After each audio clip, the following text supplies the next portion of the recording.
नमो भगवते वासुदेवाय।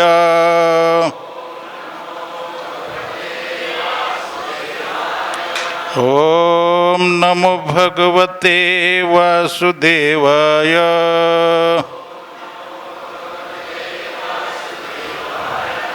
ओम नमो भगवते वासुदेवाय।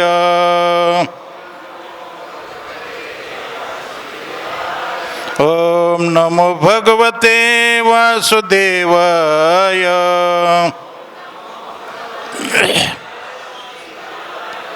ओम नमो भगवते वासुदेवाय।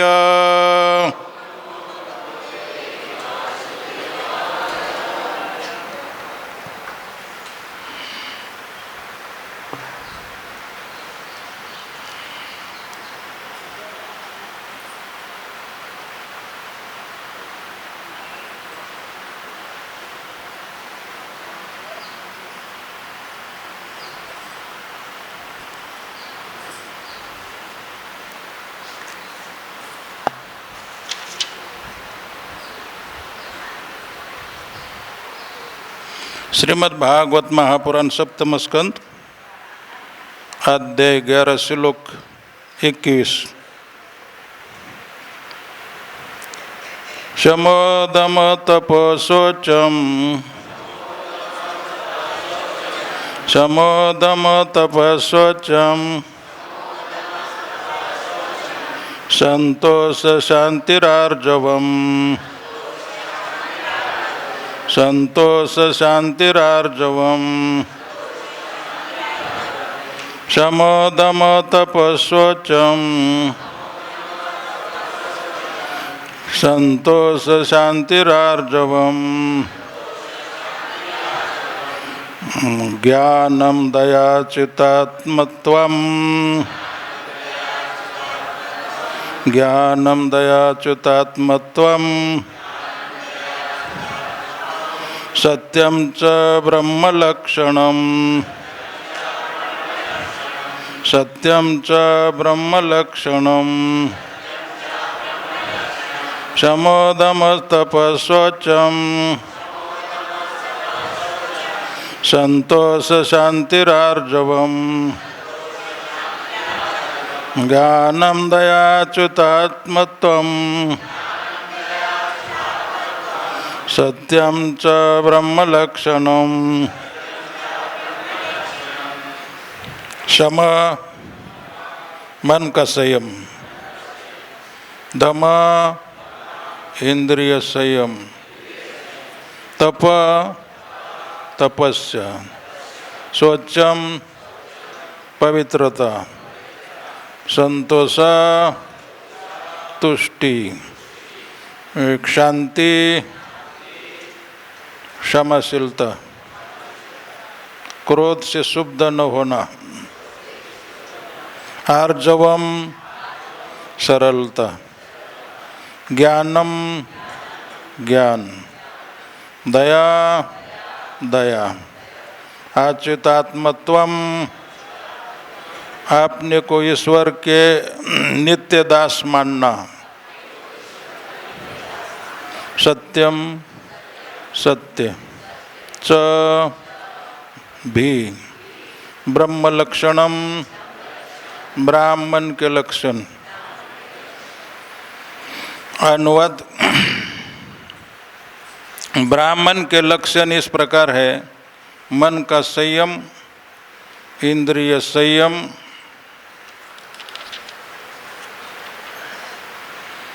तपस्या, पवित्रता, संतोष, क्षमाशीलता, सरलता, ज्ञान, दया, सत्य तथा पूर्ण पुरुषोत्तम भगवान के प्रति पूर्ण आत्मसमर्पण।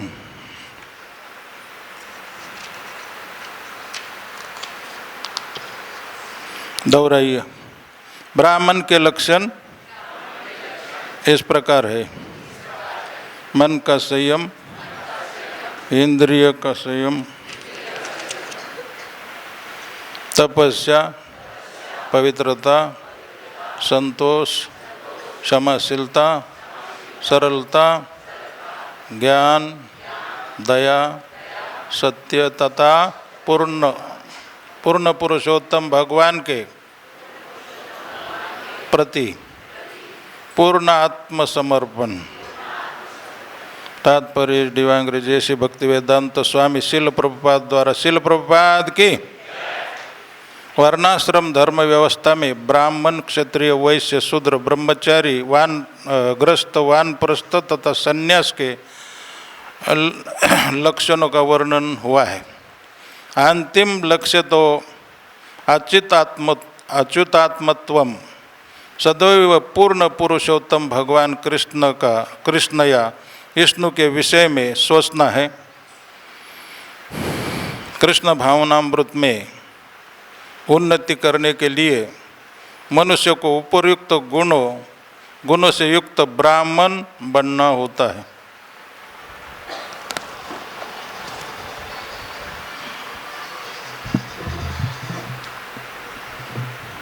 सच्चिदानंद रूपाय सोत्पत्त्यादि हेतुविता पत्रे विनाशाय श्री कृष्णाय वयम् यम प्रव्रजन्तमनुपेतमुपेत कृत्यं द्वैपायनो विराकातराजुहाव पुत्रेति तन्मयतया तरो विनेदोस् तं सर्वभूतहृदयं मुनिमानतोऽस्मि नारायणं नमस्कृत्यं नरं चैव नरोत्तमं देवीं सरस्वतीं व्यासं ततो जयमुदीरयेत् नष्टप्रायेषु भद्रेषु नित्यं भागवत सेवया भगवती उत्तम श्लोके भक्तिर्भवति निष्ठकी। कृष्णाय वासुदेवाय हरे परमात्मने प्रणतक्लेशनाशाय गोविन्दाय नमो नमः।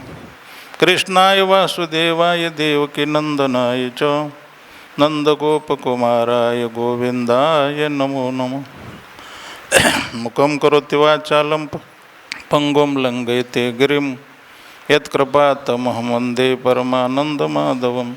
ओम अज्ञानतिमिरन्धस्य ज्ञानाञ्जनशलाकया चक्षुरुन्मिलितं येन तस्मै श्रीगुरुवे नमः। श्रीचैतन्यमनुभीष्टं स्थापितं येन भूतले स्वयं रूपकदामयं ददान्ति स्वापदान्तिकं। नमो महावदन्याय कृष्णप्रेमप्रदायते कृष्णाय कृष्ण चैतन्य नामिने गौरतिसे नमः। हे कृष्ण करुणा सिंधु दीनबंधु जगतपते गोपीश गोपिका कांत राधा कांत नमस्तुते। तप्त कांचन गौरांगी राधे वृंदावनेश्वरी वृषभानुसुते देवी प्रणमामि हरिप्रिय। वाञ्छाकल्पतरुभ्यश्च कृपा सिन्धुभ्येव च पतितानां पावनेभ्यो वैष्णवेभ्यो नमो नमः। जय श्री कृष्ण चैतन्य प्रभु नित्यानंद श्री अद्वैत गदाधर श्रीवासादि गौर भक्त वृंद।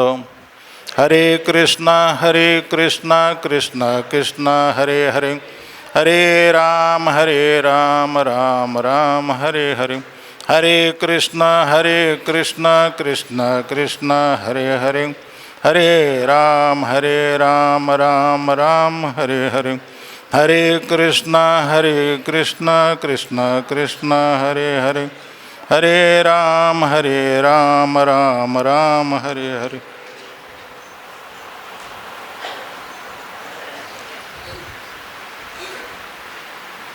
फैन को बंद करना।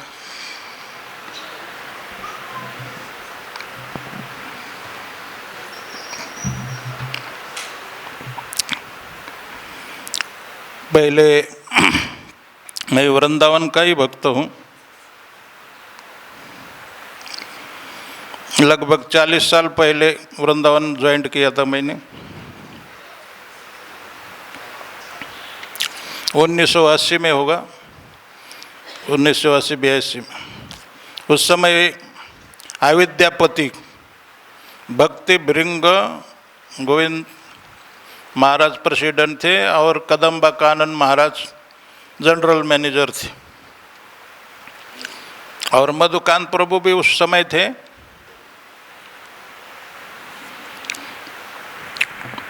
अभी पुजारी में रहते, तो वो टेम्पल कमांडर भी थे हमारे लिए। तो उस समय एक मैंने नियम लिया था कि ब्रजमंडल में मैं कभी प्रवचन नहीं करूँगा, केवल सुनूंगा। किसी मतलब वैष्णव के चरणों में बैठकर सुनूंगा केवल। प्रवचन अपना यहाँ ब्रजभूमि में करने का कोई अधिकार नहीं है, ऐसा मेरी अपनी मान्यता थी। लेकिन जीवों की प्रतिज्ञा टिकती नहीं।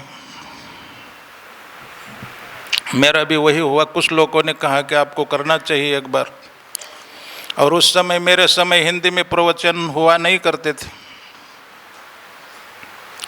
और होते तो अभी नया भक्त के लिए 2-4 भक्तों के लिए एक क्लास होता था, उसका स्थान भी फिक्स नहीं होता था। तो मैं इसीलिए भी नहीं चाहता था कि मैं हिंदी में बोलूं, ताकि सुनने वाला कौन होगा। लेकिन आज इतने भक्त देखकर मैं डर गया कि अब मैं क्या बोलूं। ये सभी लोग तो ब्रजवासी है, और मेरे से कई गुना ज़्यादा ज्ञान है, और मैं तो जीरो हूँ। लेकिन आप लोगों की कृपा से मैं बोलूँगा, प्रभुपाद जी की कृपा से मैं ट्राई करता हूँ। अब मेरी हिंदी वैसी हिंदी नहीं रही, क्योंकि मैं ज़्यादा अभी महाराष्ट्र में ही प्रचार करता हूँ, इसीलिए अब टूटी फूटी हिंदी है मेरी। आप लोग समझ जाएंगे, आशा करता हूँ। सप्तम स्कंद जब सुना, पहली बार नाम सुना, तो मुझे लगा बहुत अच्छा हुआ।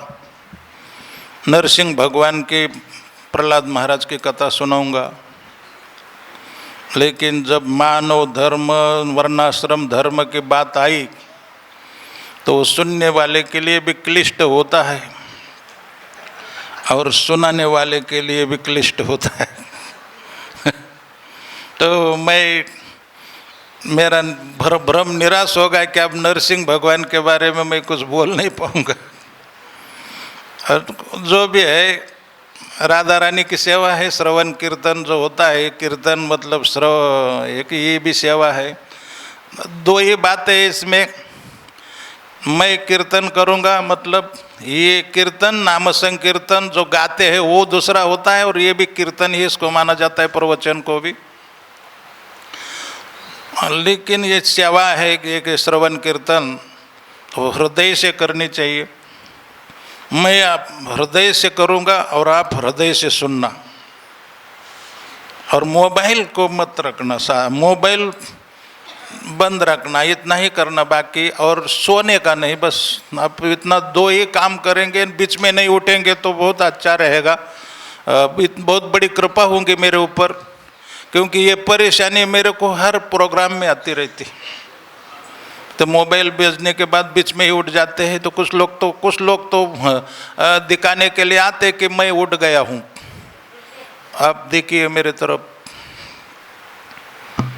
तो यहाँ तो ऐसा कुछ होगा नहीं, क्योंकि यह सब ब्रजवासी। मैं बहुत साल से अब इधर नहीं आया। मेरा डायरेक्ट वृंदावन में ज्वाइंट होने का एक कारण था कि महाराष्ट्र में उस समय इस्कॉन का प्रचार केवल बम्बई में था, और हम देहात के हैं, हमको कुछ मालूम इस्कॉन क्या है मालूम नहीं था। मैं सीधा पंढरपुर आलंदी में दूसरे संप्रदाय को ज्वाइंट किया था, घर से निकलकर। और इस्कॉन का ज़्यादा जानकारी नहीं था, संस्कृत थोड़ा मोड़ा पढ़ेंगे इस विचार से। स्कूल में तो मैं गया नहीं था, लेकिन संस्कृत ऐसा भी पढ़ सकते हैं, इस हिसाब से वृंदावन आया और इस्कॉन में ज्वाइन कर लिया। तो पुराना भक्त हूँ मैं वृंदावन का, लेकिन अभी यहाँ मुझे जानने वाले बहुत कम लोग हैं। हमारे जानकार जो मेरे दोस्त थे अब कहाँ गए पता नहीं। कुछ लोग ही गिने चुने लोग होंगे यहाँ पर जो मेरे को भी जानते हैं कि हाँ ये संत दास है। तो इसमें ये बताया है कि ब्राह्मण के लक्षण बताए गए हैं, और ब्राह्मण के लक्षण गीता में कहा है गया कि चतुर्वर्णम मया सृष्टम गुण कर्म विभाग से। तस्य कर्तारम पे मामिधि कर्तारम। ये 4 वर्ण मैंने ही निर्माण किए, भगवान ने कहा। चतुर्वर्णम मया सृष्टम गुण कर्म। कैसे कैसे निर्माण हुए हैं? गुण कर्म विभाग से, गुण और कर्म के आधार पर वो विभाग किया गया है। कर्माणि प्रविभक्तानि स्वभावै प्रभवैर गुणै। 18वें अध्याय में भगवद गीता के ब्राह्मण क्षत्रिय वैश्याणाम शूद्राणां च परंतप। ब्राह्मण क्षत्रिय वैश्याणाम शूद्राणां च परंतप कर्माणि, कर्म के आधार पर, कर्माणि प्रविभक्तानि, विभक्त किए गए, कर्माणि प्रविभक्तानि स्वाभाविक। और ये उस समाज का स्वभाव होता है, जिस समाज में हम हैं वो उस जाति का एक स्वभाव होता है, वो छूटता नहीं जल्दी। स्वभाव जन कुंती है, वो स्वभाव छूटता नहीं, अपने आप ही प्रकट होने लगता है। स्वभाव जन कुंती, स्वभाव प्रभाव गुण है, और गुण, गुण के, और वो जो गुण है वहाँ के अपने आप प्रकट होते हैं। वो उनको बताना नहीं पड़ता कि, मतलब 4 वर्ण इस प्रकार के हैं। एक तो एक ब्राह्मण ज्ञान देने वाले होंगे, ज्ञान देने वाला वर्ग एक ब्राह्मण, और क्षत्रिय मिलिट्री सेना, और कृषि गोरक्ष वाणिज्य वैश्य कर्म स्वभाव, खेती करना, बिजनेस करना, और गाय की रक्षा करना गोरक्ष। कृषि, कृषि माने खेती, वाणिज्य मतलब बिजनेस व्यापार, कृषि गोरक्ष वाणिज्य वैश्य कर्म स्वभावम, और परिचर्यात्मकम कर्म शूद्रास्वपि। और इन एक लेबर वर्ग होता है, लेबर जो होते हैं मजदूर, उन सब वर्णों की सेवा करते हैं, थोड़ा मोड़ा पेमेंट देने के बाद वो काम करते रहते हैं। वो तो ये तो व्यवस्था रहेंगी, चाहे जाति व्यवस्था आप मानो चाहे ना मानो, लेकिन ये 4 विभाग रहेंगे ही, क्योंकि गुण कर्म विभाग सा, गुण के आधार पर है और स्वभाव के आधार पर है। क्योंकि स्वभाव अगर कोई लड़ना छोड़ भी देगा तो छोड़ नहीं सकते। जैसा मराठी संतों ने कहा है, उत्तर वैराटीचा राजा पळता तू का निघालाशी झुंजा, हा शास्त्र स्वभाव तुझा झुंजविल तू ते। एक मराठी संत ने कहा है कि अर्जुन को वो बताया कि अर्जुन तुम आप बोल रहे मैं लड़ूंगा नहीं, लेकिन लड़ोगे जरूर, क्योंकि तुम्हारा वो स्वभाव है। उत्तर वैराटीचा राजा मतलब उत्तर जो था विराटनगर का राजा था, राजकुमार था, और महिलाओं में उसने बहुत डींग हाका था कि मैं युद्ध करूंगा और ये कौरव मेरे सामने टिकने वाले नहीं। भीष्म पितामह, द्रोणाचार्य, कृपाचार्य, कर्ण, दुशासन, ये दुर्योधन हमारे मेरे सामने जीरो। ऐसा बोलते हैं लोग, वो क्या मेरे सामने करेगा। ये बच्चा था उत्तर, और उसके पिताजी और ये दूसरे लड़ाई में शिव शर्मा राजा के लड़ाई में चले गए, और ये अकेला बचा था, और ये लोग उधर से कौरव सेना उधर से आई, तो ये उत्तर बोला कि हम लड़ेंगे और 1 मिनट में सबका सफाया कर दूंगा। और जब सामने गया समुद्र जैसी सेना को देखा तो बोला मैं नहीं लड़ूंगा। अर्जुन बोले माता जीव में तो तुम बहुत बोलने लगे थे, महिलाओं में तो राजमहल में तो बहुत बोल रही थी कि मैं एक सेकंड में ही लड़ाई खत्म कर दूंगा और मेरे जैसा सूरवीर कोई नहीं, अब तुम्हारा क्या हो गया। लेकिन हम तो लड़ेंगे। लेकिन उनको ले जाना नहीं चाहता था। उत्तर बोलता था ये ब्रजनाला क्या लड़ेगा, ये ब्रजनाला मेरा रथ चलाएगा ये। लेकिन आप तो रथ के ऊपर से कूद गया, नीचे कूद गया, भागने लगा कि मैं नहीं लड़ूंगा। अर्जुन बोले बैठ जाओ, रथ के ऊपर बैठो, तुम नहीं लड़ोगे, रथ चलो, मैं लड़ूंगा क्योंकि मैं अर्जुन हूं। तो इसका ये वर्णन है कि शास्त्र स्वभाव तुझा झुंझविल, तो का मतलब है आपका स्वभाव जो है रहेगा नहीं, आप लड़ेंगे। स्वभाव वही प्रभव गुण, क्योंकि जिस जात में जन्म होता है जैसे भी जिसका जो गुण होता है वो प्रकट हुए बिना रहता ही नहीं, स्वभाव बन जाता है उसका, वो किए बिना नहीं रह सकता। तो इसमें कहने का मतलब है स्वैरे तेजो धृतिर्दाक्ष विद्येच आप पलायनम, युद्ध में भागना नहीं होता। कुछ लोग तो बोलते कि मैं लड़ूंगा और जब लड़ाई का समय आएगा तो बोलेंगे तुम लड़ो, हम कपड़े संभालते। वो बात नहीं। तो यहाँ इस श्लोक में ब्राह्मण का लक्षण है, वो श्लोक 18वें अध्याय में भी है भगवद गीता के। दूसरे प्रकार के लक्षण है शमो दमो तपो शौचम शांतिरार्जवमेवचम ज्ञानम विज्ञानम आस्तिक्यम ब्रह्म कर्म स्वभावजम स्वे स्वे कर्म भीरत संसिद्धिम लभते नरा। आपने अपने कार्य में ही आपको अपना अपना काम जो भी ग्रह थाको वने थाको सदा हरि बोले डाको, कोई भी अपना काम है वो करते रहो। स्वे स्वे कर्म भीरत संसिद्धिम लभते नरा। अपने अपने कर्मों में ही मनुष्य को सिद्धि प्राप्त होती है। जैसे उदाहरण दिया कर्मोनो ही संसिद्धि मास्तित जनकादया। जनक आदि महाराज को, जनक राजा थे, सन्यासी नहीं थे, लेकिन वो राजकाज करते हुए भी स्वरूप सिद्धि मुक्त हो गए थे, जीवन मुक्त हो गए थे, आत्म साक्षात्कार प्राप्त किया था अपना कार्य करते हुए भी। इसीलिए कहीं भी रहो, कैसे भी, तो कहने का मतलब है इस श्लोक में ब्राह्मण के लक्षण बताए।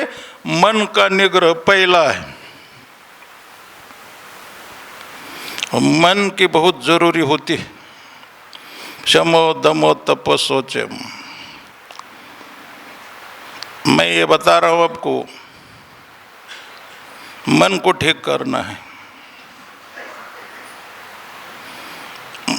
शरीर का निर्माता मन है, ध्यान रखना।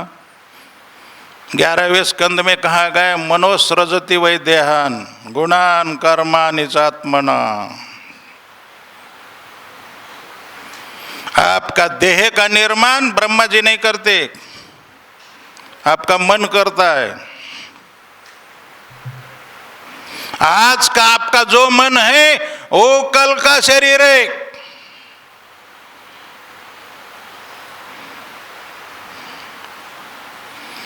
आगे का शरीर बन जाएगा, क्योंकि और कितने शरीर मिलेंगे? आपके जितने विचार है उतने शरीर है। हरे कृष्ण कृष्ण कृष्ण। आपके जितने शरीर हैं, जितने विचार है उतने शरीर मिलेंगे, क्योंकि विचार ही वो बनाने का मटेरियल, बनाने का शरीर बनाने का मटेरियल है विचार। अगर ये विचार, ये जो मटेरियल देना आप स्टॉप कर देंगे तो मन कोई शरीर नहीं बनाएगा आपके लिए।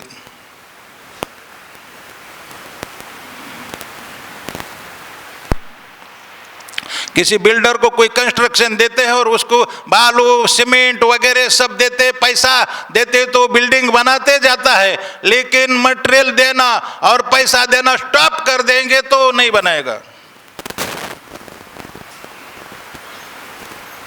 बोलेगा अपन में व्यवस्था नहीं, हाँ कुछ दे नहीं रही तो हम क्या। तो वो शरीर बनाने का जो मटेरियल मन को मिलता है वो विचार है। अविचारेण अविचारेण कृतो बद्धो विचारेण निवृत्तते। बहुत ध्यान से सुनना, अविचार के कारण बंधन प्राप्त हो गया है और विचार करने से मुक्त हो जाओगे। विचार कौन सा आता? तो ब्रह्म जिज्ञासा, ब्रह्म सूत्र में लिखा है। हाँ, वो ब्रह्म के बारे में विचार होना चाहिए, भगवान के बारे में विचार होना चाहिए, विचार को बदल देना चाहिए। हम प्रपंच के संसार के बारे में बहुत विचार करते हैं और संसार ये बात बहुत ध्यान देने की है। हमको शरीर हमेशा दिखाई देता है, आत्मा दिखाई नहीं देती। जो वस्तु सत्य है कभी दिखाई नहीं देती, जो सत्य नहीं वो डेली दिखाई देती।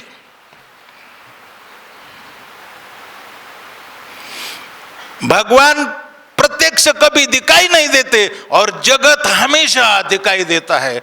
और भगवान सच्चिदानंद स्वरूप है, वो तो दिखाई नहीं देते। जगत हमेशा बदलने वाला है। संस्कृति संस्कृति इति संसार, हमेशा डेली बदलता रहता है और फिर भी वो दिखाई देता है। मैं बता रहा हूं, सत्य वस्तु जो होती है वो आपको कभी नहीं बांधेंगी और असत्य वस्तु आपको बांध देंगी, रुलाएंगी, रोना पड़ेगा, बहुत रोना पड़ेगा। ये जगत बहुत रुलाता है और ये सत्य नहीं है। हाँ, हमेशा नष्ट होते रहता है, बदलते रहता है।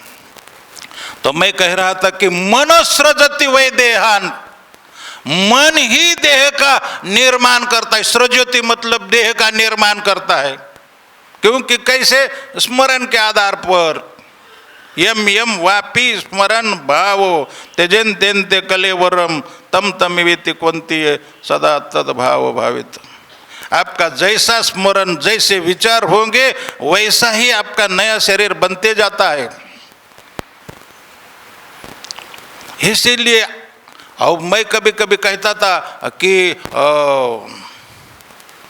भगवान को प्रार्थना करना चाहिए कि हमको अच्छी बुद्धि दो और ये हमारा भाग्य में अच्छा लिखो, कुछ हमारे भाग्य में अच्छा कुछ लिखा जाए।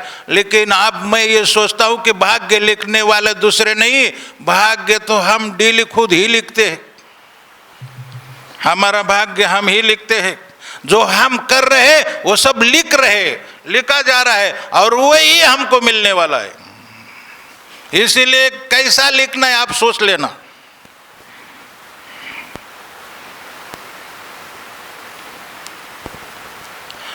तो कहने का मतलब मन का मतलब है मन को जीते बिना तो भक्ति में एंट्री होती नहीं। किसी भी संप्रदाय में या किसी भी योग में, ज्ञान योग हो, अष्टांग योग हो, कहीं भी आपको यदि एंट्री करना है, प्रवेश करना है, तो पहले मन, चित्त वृत्ति निरोध योग, मन को बदलना पड़ेगा। और मन कैसे बनता है? छांदोग्य उपनिषद में कहा है मन कैसे बनता है। अन्नमय ही मनस्वम्य प्राणमय आपोमय ही प्राणस्ति। आपका मन अन्न से बनता है और प्राण आपोमय जल से बनता है, पानी से बनता है।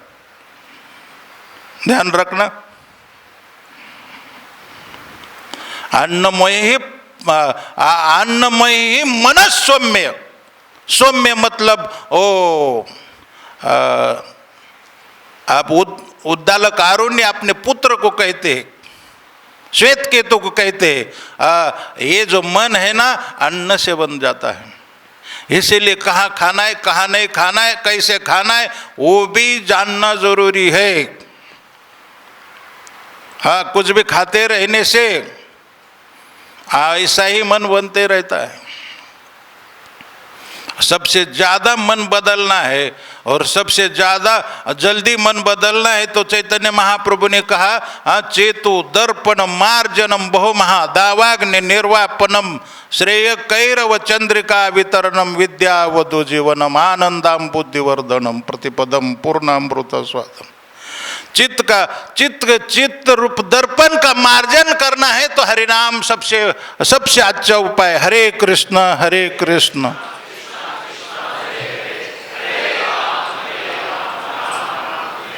ये सबसे अच्छा उपाय है।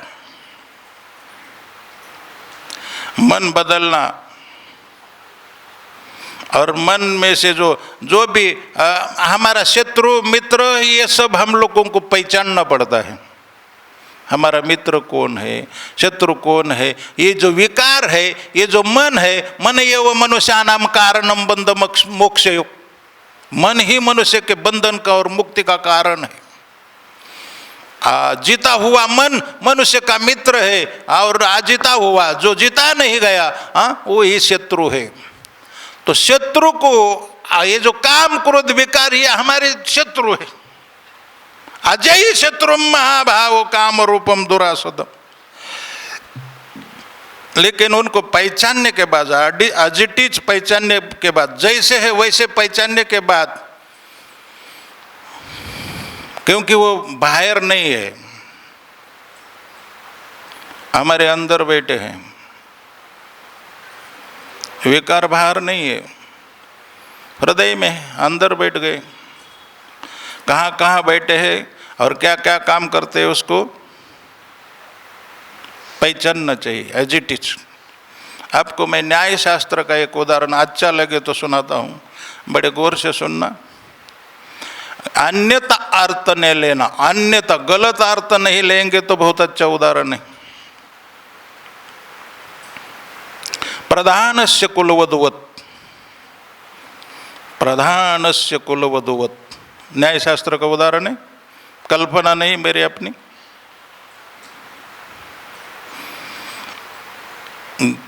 देहात में एक गांव का एक प्रमुख होता है, मुखिया होता है, उसको प्रधान कहते हैं, सरपंच। एक था सरपंच, पहले बोलते थे ना एक राजा था, एक रानी थी। इस हिसाब से आपको मैं उदाहरण बहुत समझने के लिए बता रहा हूँ। एक न्याय शास्त्र का है। एक प्रधान मुखिया था गांव का और उसका एक दोस्त भी था, एक मित्र था।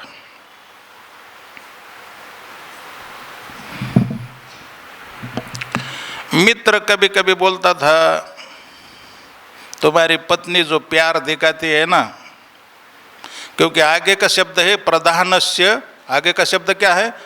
प्रधानस्य कुल वधूवत्, मतलब उसके पत्नी के संबंध में कथा है, उस गांव के मुखिया के पत्नी के संबंध में कथा है। और ये जो मुखिया होते हैं अपने को कुलीन मानते हैं कि हम बहुत ही उच्च कुल के हैं और हमारी खानदान बहुत शाही परिवार है, ऐसा माना जाता है। और हमारे घर वाले ये सब भी अच्छे हैं, कुलीन है, किसी की तरफ नहीं देखना, किसी से बातचीत नहीं करना, वो सब हमारा, हम अपने अलग रहते हैं। लेकिन मित्र बोलता था तुम्हारी जो पत्नी है, ध्यान रखना कि उदाहरण इसीलिए दिया जा रहा है कि हमारे अंदर ही काम क्रोध अजय शत्रु बैठे हैं और ये आप मन इनको प्रोत्साहित करते रहता है, मन इनको चलायमान करता है, अब दौड़ाता है। तो ये शत्रु अंदर बैठे हैं, इसके लिए दिया जा रहा है उदाहरण नहीं तो आप सोचेंगे कि क्या बता रहे, कुछ समझ भी नहीं आ रहा है। क्योंकि देखिए यहाँ पर सम का मतलब है मन का निग्रह करने के लिए कहा गया है, और तो उसको तो पहले पूरा क्लियर करेंगे तो बाद में आगे के पदों में प्रवेश होगा। समो दमो तप, और बाद में तपस्या का उदाहरण भी आएगा। लेकिन इस श्लोक को समझाने के लिए मेरे जैसे मूर्खों को 15-20 दिन लग सकता है, क्योंकि कम बुद्धि है मेरी, मैं क्या कर सकता हूँ। ऐसी आदत है मेरी, एक ही श्लोक पर 15 महीना बोलने की। मूर्ख हूँ, बुर्बक हूँ, कुछ क्या करो, समझ में तो आता नहीं कुछ, लेकिन बोलते रहते। तो जो भी हो,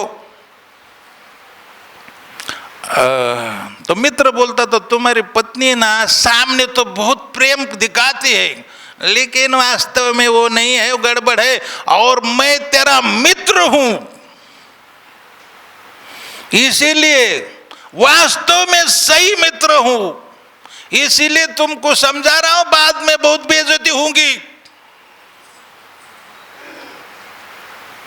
बोला यार, वो बोला यार तुम हमारे घर में झगड़ा लगाने के लिए आए क्या?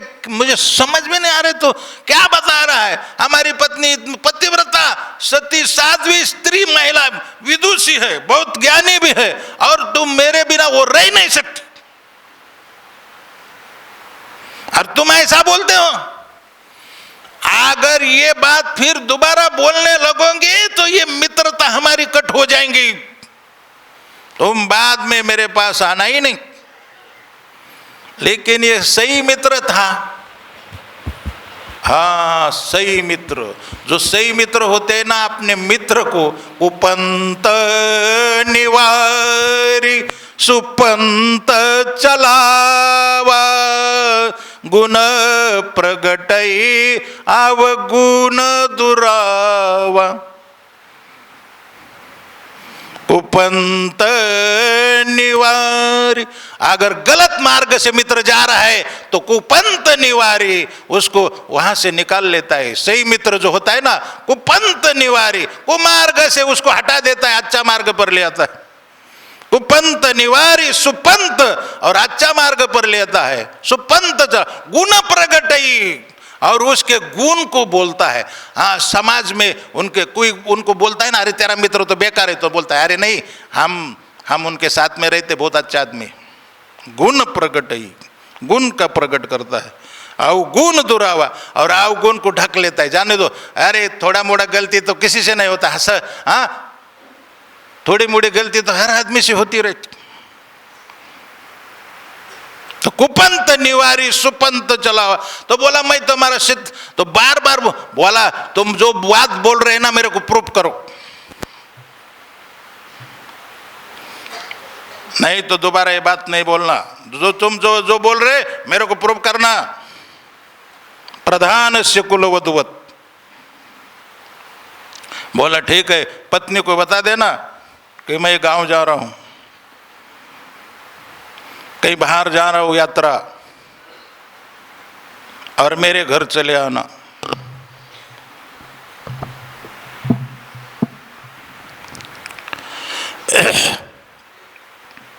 बता दिया कि मैं गांव जा रहा हूं, तो वो रोने लगी। बिन तुम्हारे जिया नहीं जाता।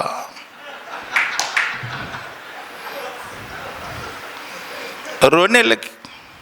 ड्रामा करने वाले बहुत ड्रामा करते हैं। नहीं, बोला 2 दिन तो जा रहा हूं, वापस आऊंगा। ये होता है, कभी कभी ऐसा भी होता है। एक दूसरा भी उदाहरण मेरे ध्यान में आया है। कभी कभी मुझे लोग बोलते कि प्रभु जी आप शादी नहीं किए, बहुत अच्छा हुआ, आप बहुत मजे में हैं। हम शादी करके फंस गए, क्योंकि मैं 40 साल से इस्कॉन में हो, तो ब्रह्मचारी को मैंने बहुत देखा है। तो वो बाद में, वो पहले तो लाल कपड़ा में थे, बाद में शादी किया, तो बाद में आप रोने लगे हैं मेरे पास। लेकिन मेरे मन में ये बात रह गई है मेरे, कि इन लोगों ने शादी किया, बाल बच्चे का आनंद ले रहे, लेकिन हम ऐसे ही रह गए। बड़ा पछतावा होता है कभी कभी। दिल्ली का लड्डू खाया, मथुरा का पेड़ा खाया, वो भी पछताया, नहीं खाया वो भी पछताया। आपको एक उदाहरण सुनाता, एक उदाहरण याद आया, थोड़ा आपकी नींद खुल जाए।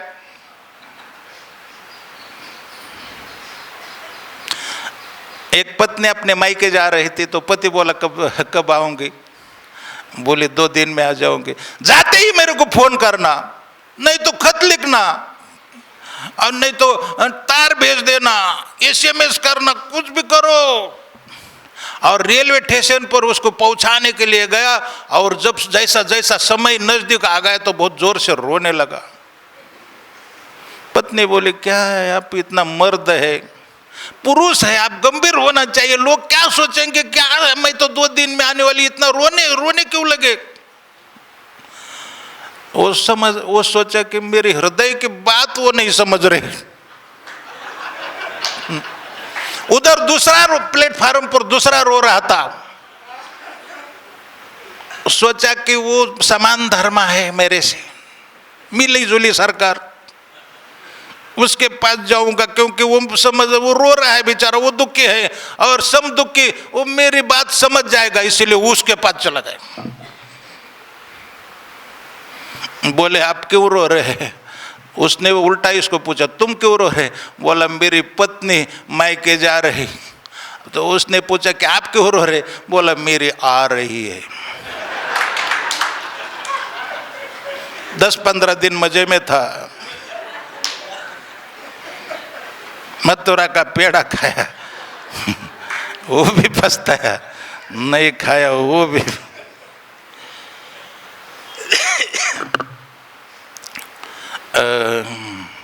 तो पहले का प्रधानस्य कुलवधवत, वो पत्नी रोने लगी, बोला 2 दिन में आ जाऊंगा, और चला गया, मित्र के घर चला गया। और 2-4 घंटा के बाद मित्र बोला चलो आप तुम्हारे घर जाते हैं, क्योंकि प्रूफ करना है। ऐसा बड़ा घर था, लेकिन ऊपर से छिद्र होते, कुछ घर को होता है कि ऊपर से नीचे झांका जा सकता है। सीढ़ी लगा के ऊपर चढ़ गए दोनों मित्र, और ऊपर से नीचे देखा तो वहाँ एक झूला था। झूला, घर में झूले बांधते हैं लोग, झूला पर अपने प्रियकर को, उस पत्नी ने अपने प्रियकर को फोन पर बुलाया, और दोनों पान खा के झूले पर प्रेम की बातें बोल रहे थे, काम की चर्चा हो रही थी, झूले पर झूल रहे थे। और मित्र ने उसको जिसको कहा था कि प्रूव करो, उसने बोला देखो नीचे। ये प्रधान गांव के मुखिया को बोला तुम्हारी पत्नी को नीचे देखो। दूसरे प्रियकर को बुलाया है और उसके साथ कैसी मजा ले रही है, तो उसने नीचे देखा, ऊपर से नीचे देखा, और उसके पत्नी ने भी उनको ऊपर देखा, और बोला चलो मेरे घर आप।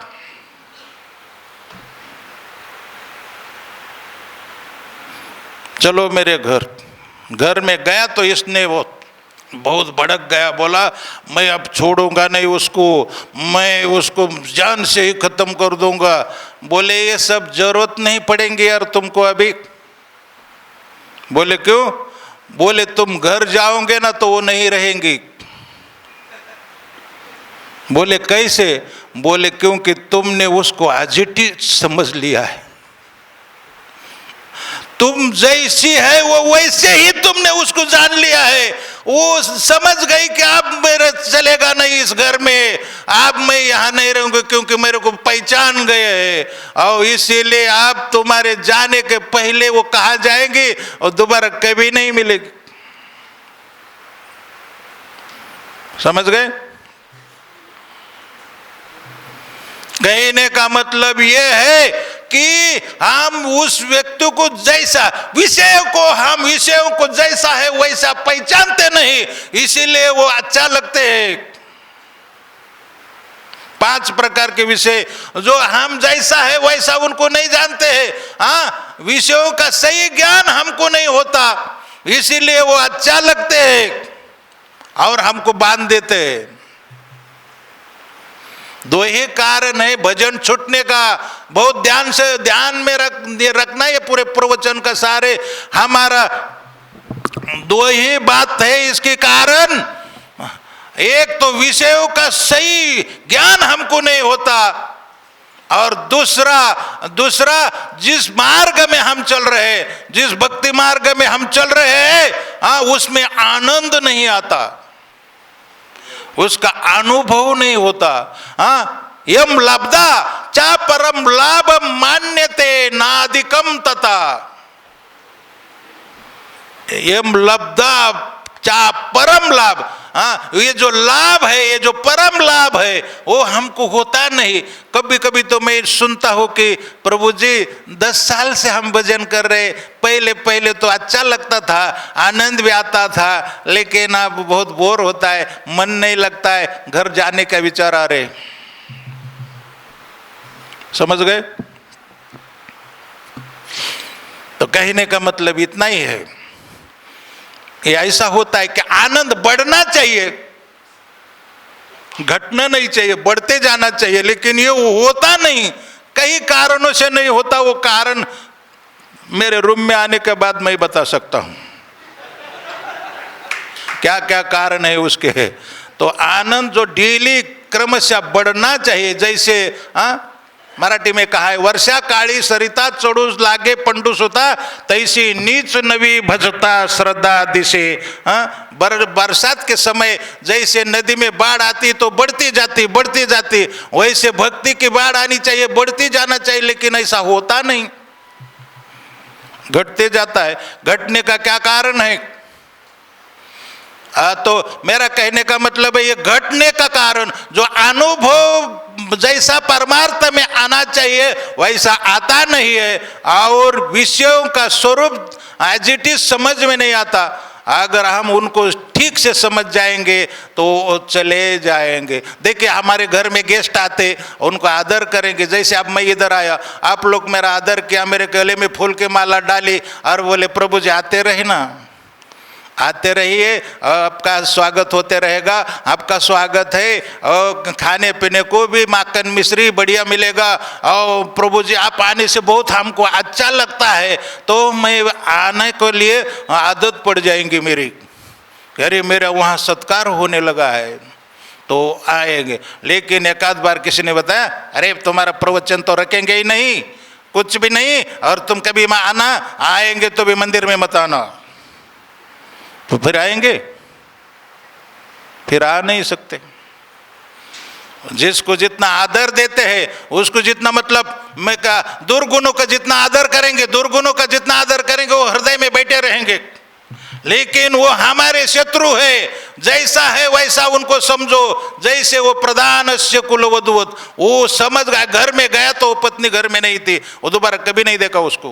कहा? क्योंकि वो उसको समझ गया है कि ये मेरी शत्रु है। वैसे हमारे अजय शत्रु महाभाव काम रूपम दुरासदम, ये जो अजय शत्रु, कभी भी इसके ऊपर विजय पाना कठिन है। ऐसे शत्रु दुर्विजय है, उनको जैसे है वैसे समझो, हमारे मित्र मत समझना इनको, और ऐसा समझोगे तो अपने से चले जाएंगे। भाई हमारा सत्कार होने वाला नहीं, यहाँ हमको मान सम्मान मिलने वाला, वो अपने से चले जाएंगे। मैं बोल रहा हूँ, उदाहरण तो आपको दिया, लेकिन ट्राई करने से भी जल्दी जाते नहीं। तो एक ही ट्राई करना, ज़्यादा गोली चलाना उनके ऊपर, पिस्तौल दागना उनके ऊपर, वो है एक ही पिस्तौल, या न्यूक्लियर उनके ऊपर फेंकना, वो एक ही है, हरे कृष्णा हरे राम। और ये पहला जो अक्षर है इस श्लोक का, मन का निग्रह सम, उसके ऊपर बोला गया है। सॉरी, पूरा श्लोक मैं नहीं बता पाया, प्रवचन समाप्त हुआ है।